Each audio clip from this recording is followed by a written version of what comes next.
Hello everyone, welcome back to my channel. तो इस video में हम लोग डिस्कस करने वाले हैं एक्सरे स्पेक्ट्रा।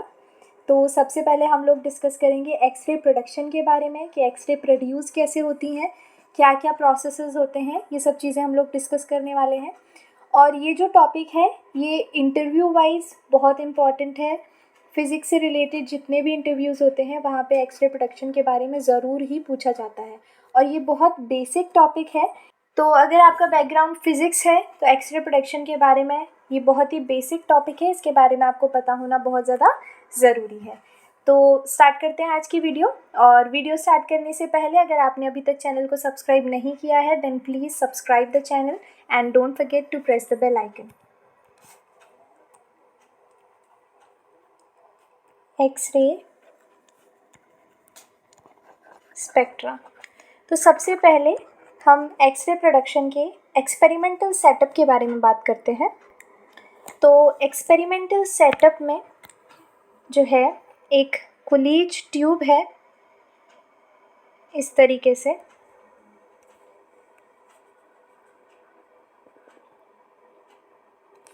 ठीक है, जिसका जो कैथोड है वो एक फिलामेंट से अटैच्ड है। ये है कैथोड, ठीक है। तो फिलामेंट जो है वो कैथोड से अटैच्ड है और यहाँ है टारगेट मटेरियल, ठीक है। सो दिस इज अवर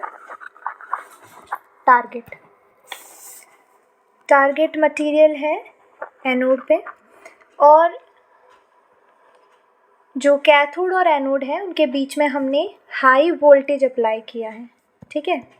अब इन सब चीज़ों का सिग्निफिकेंस हम देखते हैं कि हाई वोल्टेज की ज़रूरत क्यों पड़ी, टारगेट मटेरियल हमारा कैसा होना चाहिए, ठीक है, इस फिलामेंट की ज़रूरत क्या है, ये सब चीज़ें हम लोग डिस्कस करते हैं, ठीक है।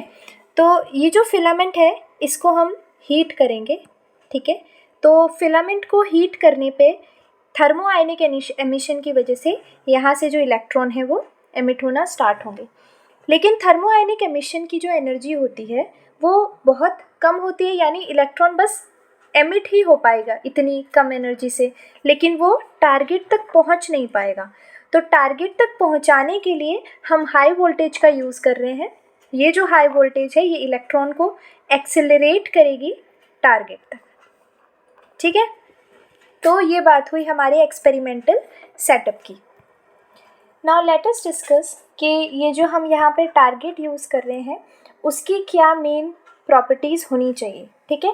तो टारगेट की दो मेन प्रॉपर्टीज़ हैं।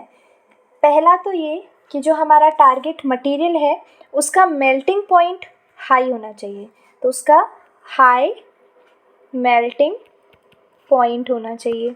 और दूसरी इसकी प्रॉपर्टी ये है कि इसका जो एटॉमिक नंबर है वो हाई होना चाहिए।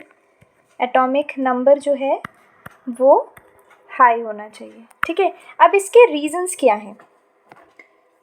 हाई एटॉमिक नंबर ताकि जो हमारा टारगेट मटेरियल है उसके पास ज़्यादा से ज़्यादा इलेक्ट्रॉन्स हो, और जो थर्मो आयनिक एमिशन की वजह से जो इलेक्ट्रॉन्स यहाँ से आ रहे हैं उनके पास ज़्यादा से ज़्यादा इलेक्ट्रॉन्स हो टकराने के लिए, ठीक है। तो इसलिए टारगेट मटेरियल का जो एटॉमिक नंबर है वो हाई होना चाहिए। दूसरा, हाई मेल्टिंग पॉइंट क्यों होना चाहिए कि जब टारगेट जो है वो यहाँ से यहाँ पहुँचे तो ऐसा ना हो कि टारगेट जो है वो हमारा जो इलेक्ट्रॉन है वो इस फिलामेंट से जब तक टारगेट तक पहुँचे तो ऐसा नहीं होना चाहिए कि हमारा जो टारगेट है वो मेल्ट हो जाए, ठीक है। तो ये दो प्रॉपर्टीज़ टारगेट मटेरियल की होनी चाहिए। अब जब इलेक्ट्रॉन टारगेट मटेरियल से टकराएगा तो दो प्रोसेसेस हो सकते हैं, ठीक है, दो चीज़ें हो सकती हैं। जो टारगेट मटेरियल है उसके पास भी न्यूक्लियस है, उसके पास भी इलेक्ट्रॉन्स हैं, ठीक है। तो लेट अस सपोज कि जो इलेक्ट्रॉन है वो यहाँ से आ रहा है, ठीक है। ये जो टारगेट मटेरियल है इसका न्यूक्लियस है, ठीक है। अब ये भी तो हो सकता है कि ये जो इलेक्ट्रॉन है ये इस न्यूक्लियस से अट्रैक्ट हो जाए, ठीक है, और अट्रैक्ट होने से क्या हो, ये डी एक्सेलरेट हो जाए, यानी कि ये जिस स्पीड से आ रहा था वो डी एक्सेलरेट हो जाए, ठीक है। तो इलेक्ट्रॉन के डी एक्सेलरेट होने पे लेट अस सपोज ये यहाँ से आ रहा है, यहाँ ये न्यूक्लियस से अट्रैक्ट होना स्टार्ट हुआ और ये इस डायरेक्शन में चला गया, ठीक है। इसकी जो इनिशियल वेलोसिटी है वो वी आई है, ये वी एफ है। तो इस इलेक्ट्रॉन की एनर्जी में कुछ लॉस आएगा, ठीक है। और वो जो लॉस है वो एक फोटोन के फॉर्म में बाहर निकलेगा और उस फोटोन को हम क्या बोलेंगे, कंटिन्यूअस एक्सरे, कंटिन्यूअस एक्सरे, ठीक है। यानी कि यहाँ से जो हमारा फोटोन निकलेगा उस फोटोन की कोई भी वैल्यू हो सकती है, ठीक है। तो इसलिए हम उसको क्या बोल रहे हैं, कंटिन्यूअस एक्सरे बोल रहे हैं, ठीक है। और इस स्कैटरिंग को हम क्या बोलते हैं, this scattering is called bremsstrahlung scattering, bremsstrahlung scattering, ठीक है। इसको अभी हम और डिटेल में पढ़ेंगे, ठीक है। एक बार तो एक ये प्रोसेस हो सकता है, ठीक है। एक ये कंडीशन हो सकती है कि जो इंसिडेंट इलेक्ट्रॉन है वो जो टारगेट मटेरियल है उसके न्यूक्लियस से अट्रैक्ट होके और उसकी एनर्जी में कुछ लॉस आया, उसकी लॉस की वजह से जो फोटोन निकलेगा वो कंटिन्यूस एक्सरे के फॉर्म में निकलेगा, ठीक है। और इस स्कैटरिंग को हम बोलते हैं ब्रैम्स-स्ट्रालंग स्कैटरिंग, ठीक है। अब जो सेकेंड चीज़ यहाँ पे हो सकती है वो क्या हो सकती है कि लेट अस सपोज ये है हमारा न्यूक्लियस टारगेट मटेरियल का और इसके आसपास जो है इलेक्ट्रॉन्स हमारे चक्कर लगा रहे हैं, ठीक है। इलेक्ट्रॉन्स जो हैं वो ऑर्बिट कर रहे हैं, ठीक।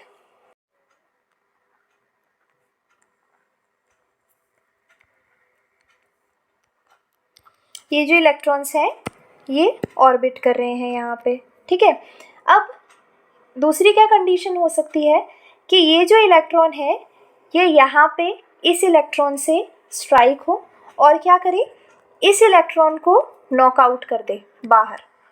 ये जो इलेक्ट्रॉन है वो कहाँ चला गया, नॉकआउट होके बाहर चला गया और साथ ही साथ ये वाला इलेक्ट्रॉन भी बाहर आ गया, ठीक है। साथ ही साथ हमारा जो पुराना इंसिडेंट इलेक्ट्रॉन था वो भी बाहर आ गया।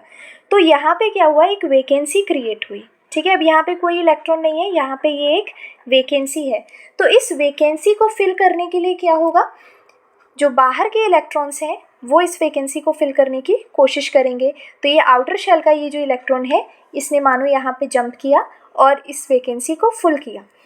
तो इस इलेक्ट्रॉन का जो ट्रांजिशन हुआ है आउटर शेल से ये इनर शेल की वैकेंसी को फुलफिल करने में, तो यहाँ एक फोटोन एमिट होगा, ठीक है।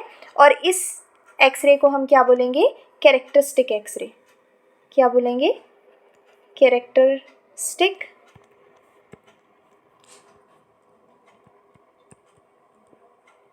एक्सरे, ठीक है। अब ये जो इलेक्ट्रॉन है ये नॉकआउट क्यों हुआ, क्योंकि हमने ये जो इलेक्ट्रॉन था ये हाई वोल्टेज एनर्जी की वजह से बाहर निकला था, कुछ किलो इलेक्ट्रॉन वोल्ट इसकी एनर्जी है, ठीक है। लेकिन जो ऑर्बिटिंग इलेक्ट्रॉन है उसकी एनर्जी सिर्फ कितनी है, इलेक्ट्रॉन वोल्ट ऑर्डर की है। तो ये जो ज़्यादा एनर्जी वाला इलेक्ट्रॉन जब कम एनर्जी वाले इलेक्ट्रॉन से टकराएगा तो वो क्या करेगा, अपने साथ साथ इस दूसरे वाले इलेक्ट्रॉन को भी बाहर नॉकआउट कर देगा, ठीक है। तो ये बात हुई कैरेक्टरिस्टिक एक्सरे की। तो अब इन डिटेल हम इन दोनों प्रोसेसेस को पढ़ते हैं और थ्योरेटिकली थोड़ा समझने की कोशिश करते हैं, ठीक है। तो पहला था हमारा ब्रैम्स-स्ट्रालंग स्कैटरिंग, जिसमें if electron is attracted by target nucleus या फिर nucleus of a target material, then electron gets deaccelerated,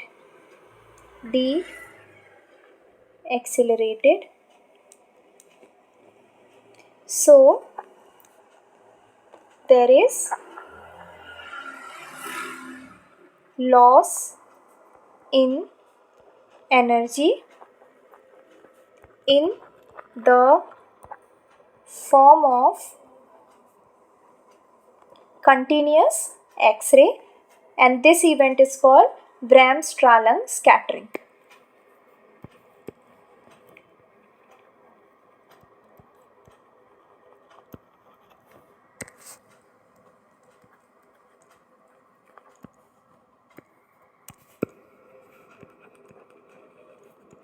And this event is called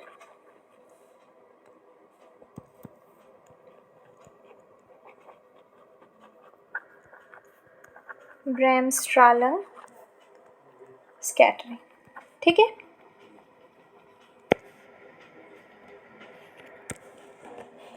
तो ये है टारगेट मटेरियल का न्यूक्लियस. ठीक है, यहाँ से ये इलेक्ट्रॉन आया और इसकी एनर्जी में कुछ लॉस हुआ. तो लेट अस सपोज इसकी जो इनिशियल वेलोसिटी थी वो थी vi और फाइनल वेलोसिटी है vf, और यहाँ से कुछ एनर्जी उसने एमिट की h न्यू, जिसको हम कहते हैं कंटिन्यूअस एक्सरे.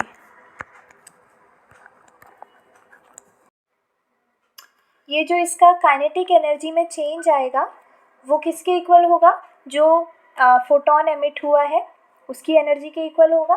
ठीक है, यानी कि जो उसके लॉस आएगा काइनेटिक एनर्जी में, half M V I square minus half M V F square is equal to H new.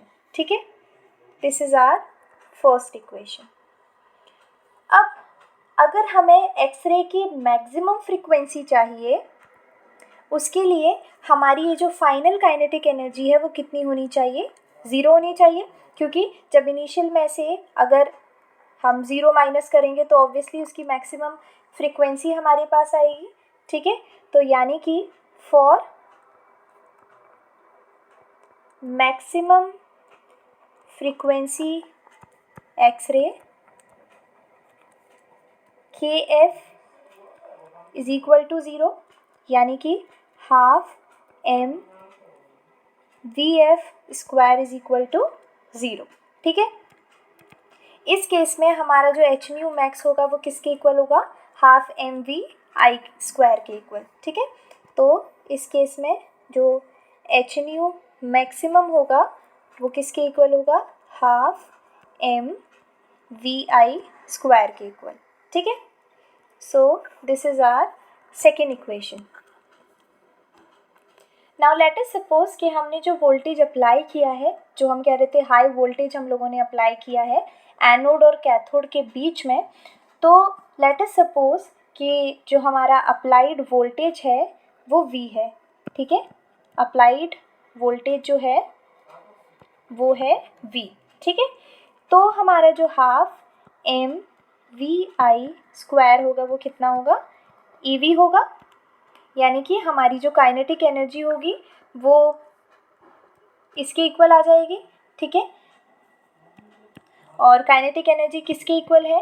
H nu max के इक्वल है. ठीक है, तो एच न्यू मैक्स किसके इक्वल आ गया? EV के इक्वल आ गया. तो H nu maximum is equal to EV, यानी कि न्यू मैक्सिमम यानी कि maximum value of the frequency will be EV upon H. ठीक है, तो ये वैल्यू हुई हमारी फ्रीक्वेंसी की मैक्सिमम वैल्यू की. ठीक है, अगर फ्रीक्वेंसी ये मैक्सिमम है तो इसके करस्पॉन्डिंग जो वेवलेंथ होगा वो क्या होगा? वो मिनिमम होगा हमारा. ठीक है, इससे हम लिख सकते हैं न्यू किसके इक्वल होता है? C अपॉन लैम्डा के, और मैक्सिमम फ्रीक्वेंसी की करस्पॉन्डिंग जो वेवलेंथ होगी वो मिनिमम होगी. तो C upon lambda minimum is equal to EV upon H. H को हमने ऊपर भेजा, HC upon lambda minimum is equal to EV, यानी कि लैम्डा मिनिमम कितना आया हमारा? HC upon EV. HC की वैल्यू कितनी होती है? 1240 नैनोमीटर इलेक्ट्रॉन वोल्ट. ठीक है, तो जो लैम्डा मिनिमम आया वो कितना आया? 1240 nanometer electron volt upon EV, ठीक है। तो ये कितना हो गया, lambda minimum is equal to 1240 upon V nanometer, ठीक है। यानी कि जो एमिटेड एक्सरे है उसकी मिनिमम वेवलेंथ जो है वो 1240 डिवाइडेड बाय V, यानी कि हमने जो वोल्टेज अप्लाई किया है उस पर भी डिपेंड करेगी, ठीक है। अब सेकंड केस की बात करते हैं। अच्छा, सेकंड केस में एक ऑगर इलेक्ट्रॉन का भी कॉन्सेप्ट था।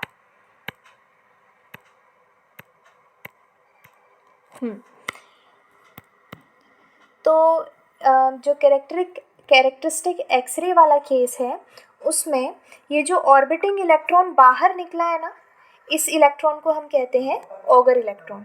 इस इलेक्ट्रॉन को हम क्या कहते हैं,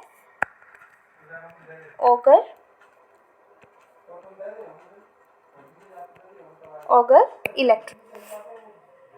तो कैरेक्टरिस्टिक एक्सरे के केस में हम क्या लिखेंगे, if accelerated electron collide with target electron,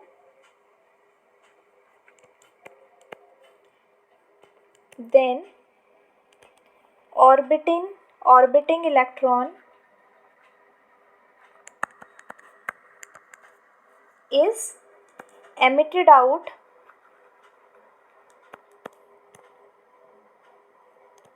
along with incident electron, and this orbiting electron and this knocked out orbiting electron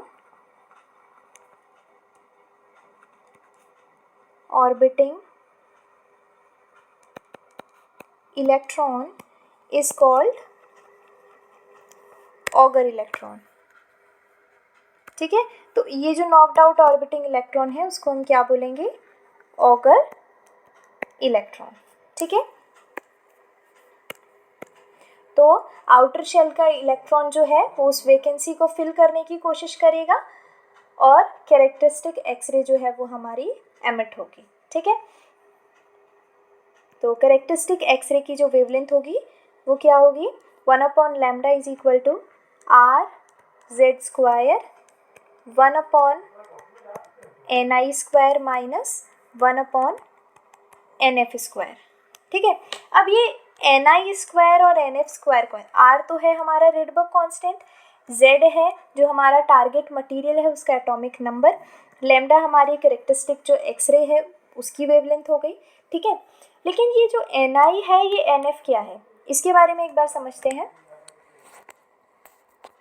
कि हमारी अलग अलग शेल्स हैं। जैसे कि अगर ये हमारा न्यूक्लियस है तो ये है K शेल, ये है L शेल, ये है M शेल, ऐसे ऐसे करके शेल्स हैं। और इन शेल्स के पास अपना एक नेचुरल नंबर है, n=1, n=2, n=1, n is equal to 1 for K shell, n is equal to 2 for L shell, n is equal to 3 for M shell, ठीक है। तो लेट अस सपोज ये है हमारा n is equal to 1, ठीक है। फिर ये है हमारा n is equal to 2, this is our n is equal to 3 and this is n is equal to 4, ठीक है। और अब यहाँ पे ट्रांजिशंस हो रहे हैं। फॉर एग्जांपल अगर मानो 2 से 1 में हो रहे हैं तो जो हमारा इनिशियल है यानी कि जो Ni है वो क्या हो गया, 2 हो गया, और जो NF है वो क्या हुआ, 1 हुआ, ठीक है। तो इस तरीके से हम Ni और NF की वैल्यू लिख सकते हैं। इसको हम क्या बोलेंगे, K अल्फ़ा, ठीक है। अगर 3 से 1 में हो रहा है तो K बीटा, अगर 4 से 1 में हो रहा है तो K गामा, ठीक है। इसी तरीके से अगर 2 में हो रहा है तो अगर 3 से 2 में हो रहा है तो L अल्फ़ा, अगर 4 से 2 में हो रहा है तो L बीटा। इस तरीके से अलग अलग जो स्पेक्ट्रल लाइंस है वो वहाँ पे बनेंगी, ठीक है। अब कैरेक्टरिस्टिक एक्सरे का जो पैटर्न है वो कैसा होता है, तो जैसे लेट अस सपोज यहाँ पे हम जो कैरेक्टरिस्टिक एक्सरे पीक्स हैं वो प्लॉट कर रहे हैं। ये करंट हो गया, ये लैम्डा हो गया हमारा, ठीक है। अब जो कैरेक्टरिस्टिक एक्सरे की पीक होती हैं वो कैसी होती हैं, ये इस तरीके से होती है, मतलब ये पीक बहुत स्लाइट होती हैं। यहाँ मैंने थोड़ा सा विड्थ उनकी ज़्यादा करके बताया ताकि हम अच्छे से समझ सकें। अब पहला कॉन्सेप्ट तो ये कि ये जो स्टार्टिंग है इसकी, ये ज़ीरो से स्टार्ट नहीं होता, ठीक है। क्यों? क्योंकि हमने अभी पढ़ा कि जो लैम्डा मिनिमम है वो कितना होता है, 1240 डिवाइडेड बाय वी नैनोमीटर, यानी लैम्डा की कुछ ना कुछ मिनिमम वैल्यू तो होती है, लैम्डा की वैल्यू कभी भी ज़ीरो नहीं हो सकती, तो इसलिए ये हमेशा कहाँ से, ज़ीरो से थोड़ा सा दूर स्टार्ट होगा।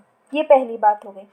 अब दूसरी बात करते हैं कि ये जो है, ये जो पीक्स हैं ये कैरेक्टरिस्टिक एक्सरे की वजह से आ रही है, ठीक है।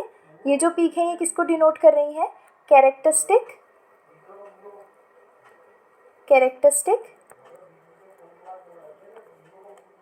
एक्सरे को डिनोट कर रही हैं, ठीक है। अब किसी मटेरियल की ये पीक 1 हो सकती है, किसी मटेरियल के लिए ये पीक 2 हो सकती हैं, 3 हो सकती हैं, 4 हो सकती हैं, ये पीक्स कितनी भी हो सकती है। तो ये पीक किस पे डिपेंड कर रही है, ये टारगेट के नेचर पे डिपेंड कर रही है, ठीक है। अब इसको एक बार समझने की कोशिश करते हैं कि लेट अस सपोज कि हमारा जो टारगेट मटेरियल है ये उसका न्यूक्लियस है, ठीक है, और यहाँ जो इलेक्ट्रॉन्स हैं वो ऑर्बिट कर रहे हैं, ठीक है, अलग अलग शेल्स में, ठीक। ये इलेक्ट्रॉन है हमारे यहाँ पे, ये अलग अलग इलेक्ट्रॉन्स हैं, ठीक है। अब यहाँ से हमारा जो इंसिडेंट इलेक्ट्रॉन है वो आया, ठीक, उसने लेट अस सपोज इस इलेक्ट्रॉन को नॉकआउट किया, ठीक, इसको बाहर भेजा और ख़ुद भी बाहर आ गया, तो इस इलेक्ट्रॉन ने क्या किया, इसकी वैकेंसी को फुलफ़िल किया और यहाँ से हमारी कैरेक्टरिस्टिक एक्सरे एमिट हुई। लेकिन जो वैकेंसी है वो यहाँ पे भी तो क्रिएट हुई है, तो हो सकता है कि इधर का जो इलेक्ट्रॉन है वो इस वैकेंसी को फुलफ़िल करे, ठीक है। तो इसकी वजह से यहाँ पे जो पीक्स आएंगी वो 2 आएंगी, तो जो नंबर ऑफ़ पीक्स हैं वो वेरी कर सकती हैं टारगेट मटेरियल के नेचर पे, ठीक है। तो ये पीक यहाँ आ गई, अब यहाँ वैकेंसी क्रिएट हो गई, तो हो सकता है कोई इसको भी फिल करने की कोशिश करे, तो यहाँ से एक कैरेक्टरिस्टिक एक्सरे एमिट होगी और यहाँ से एक अलग कैरेक्टरिस्टिक एक्सरे एमिट होगी, ठीक है। तो ये बात हुई है कैरेक्टरिस्टिक एक्सरे में जो हमारी पीक्स हमें दिखती हैं उनके बारे में, ठीक है। तो एक्सरे स्पेक्ट्रा का जो टॉपिक है वो यहाँ पे कंप्लीट होता है। इस वीडियो में हमने एक्सरे प्रोडक्शन के बारे में पढ़ा, एक्सरे स्पेक्ट्रा के बारे में पढ़ा, कैरेक्टरिस्टिक एक्सरेज और कंटिन्यूस एक्सरे के बारे में पढ़ा। तो आई होप ये वीडियो आपको पसंद आई होगी, और आपको अगर कोई भी डाउट है तो आप कमेंट सेक्शन में पूछ सकते हैं, ठीक है। Thank you so much for watching the video.